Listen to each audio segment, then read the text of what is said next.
राधे राधे। आज हम श्रवण करेंगे विठलनाथ जी की पावन चरित्र कथा।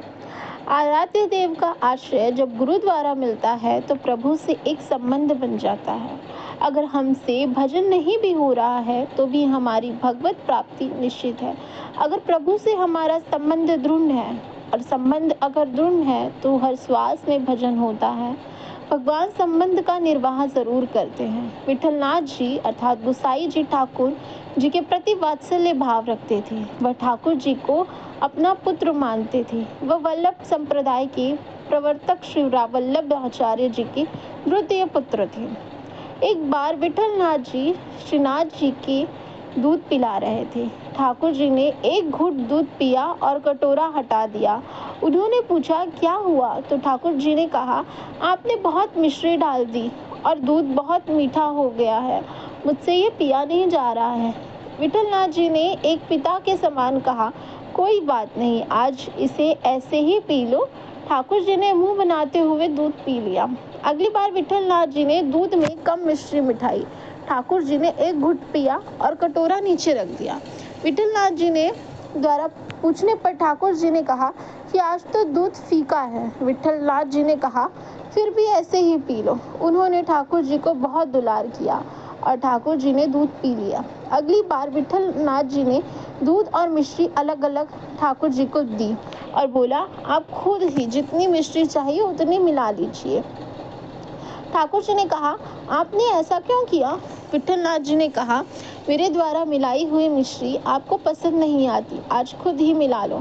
ठाकुर जी ने कहा मैं तो आपका बालक हूँ और बालक को मिलाना थोड़ी आता है, और दौड़कर विठलनाथ जी की छाती से लिपट गए। ठाकुर जी ने पूछा आप मुझसे नाराज हो क्या?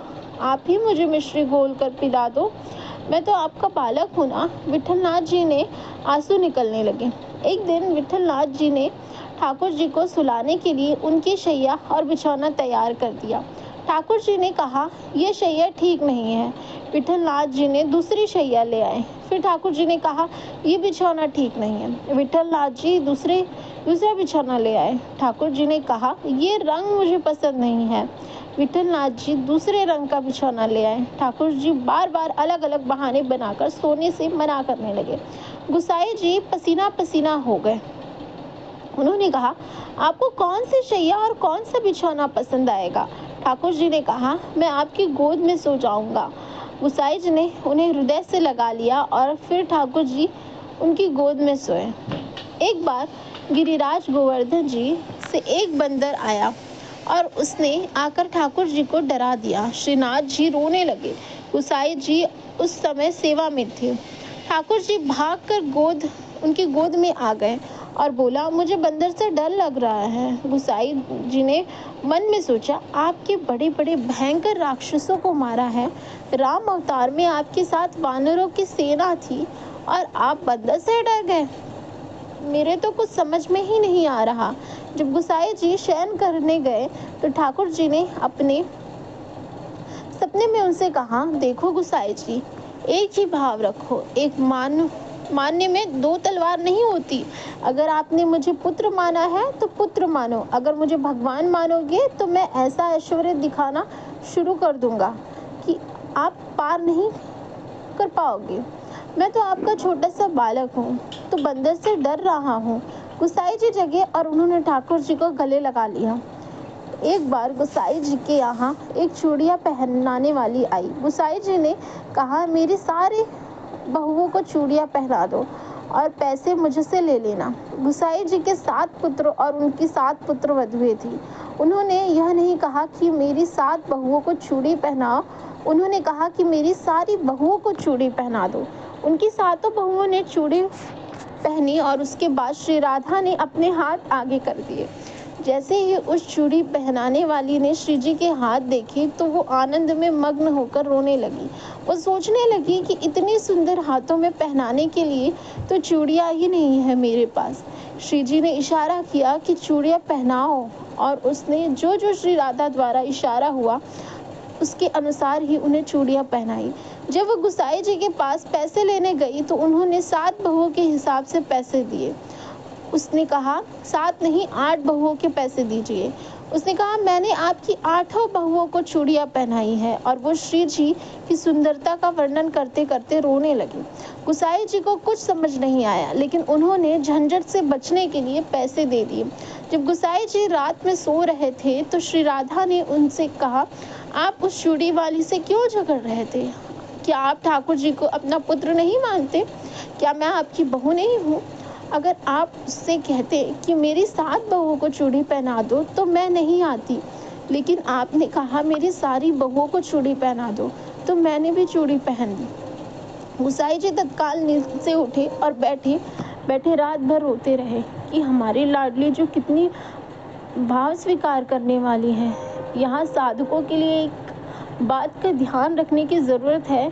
यदि आप गुरूर प्रदत्व भाव के अनुसार और गुरूर पद्धत संबंध के अनुसार सेवा करेंगे तो वो सेवा बहुत जल्दी सिद्ध हो जाती है और आपके आराध्य देव आपसे बात करने लगेंगे। भक्त की हर बात को आराध्य देव हर क्षण सुन रहे थे। गुसाई जी की बात सुनकर श्री जी चूड़ी पहनने गई।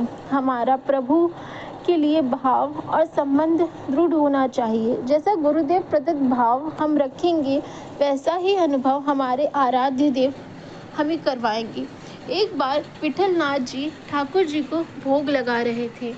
उन्होंने भोग में एक तिनका देखा। उन्हें बहुत दुख हुआ कि ठाकुर जी की सेवा में अब असावधानी बरती जा रही है। उन्होंने अपने लाडले ठाकुर जी की सेवा करके संन्यास लेने का निर्णय लिया। सब लोग बहुत दुखी हो गए और उनसे माफ़ी मांग उन्हें रोकने को कहने लगे। वो ठाकुर जी से आज्ञा लेने गए तो ठाकुर जी बहुत उदास हुए और उन्होंने कहा कि एक गेरुआ वस्त्र मुझे भी मंगवा दो।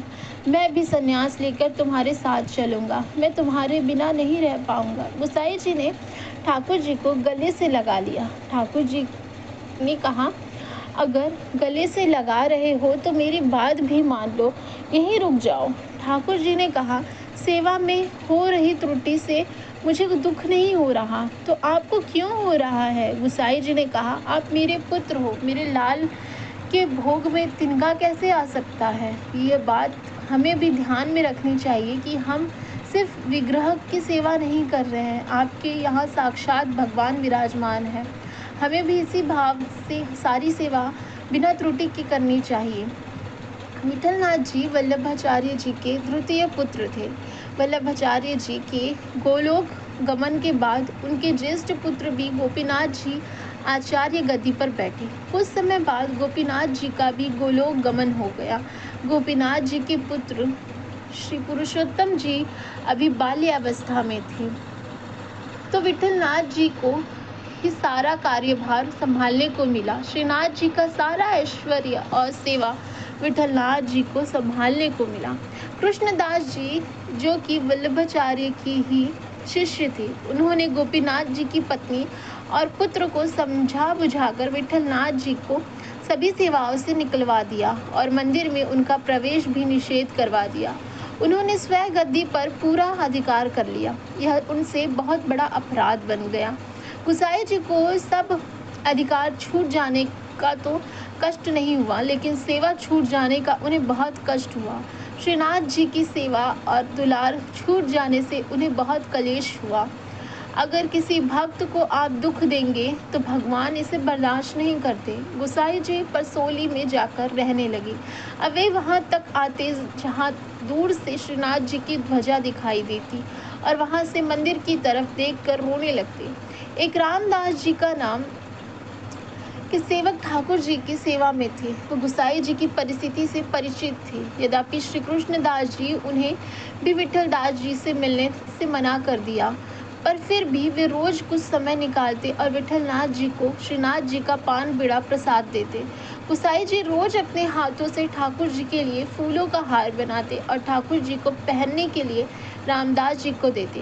वे रोज एक दैन्यता का श्लोक भी लिखते और रामदास जी से उसे ठाकुर जी को सुनाने को कहते। बादशाह अकबर को विठल नाथ जी की बारे में पता चला तो उसने श्री कृष्णदास जी को गिरफ्तार करने का आदेश दिया।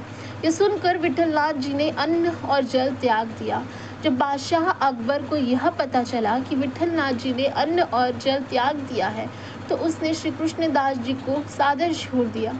जब कृष्णदास जी को यह पता चला तो वह गुसाई जी के चरणों में आए और उन्होंने उनसे माफ़ी मांगी। गुसाई जी गंभीर हो गए। अगर भक्त जन आप पर गुस्सा हो जाए तो आप बच गए, लेकिन अगर वो गंभीर हो जाए तो आपको कोई नहीं बचा सकता। गुसाई जी अपने लाल की सेवा और दर्शन से दूर होने की वजह से गंभीर हो गए।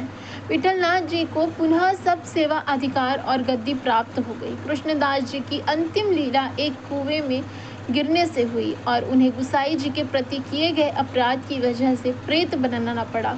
जब कृष्णदास जी प्रेत बन गए थे तो उनका कल्याण भी विठलनाथ जी ने किया था।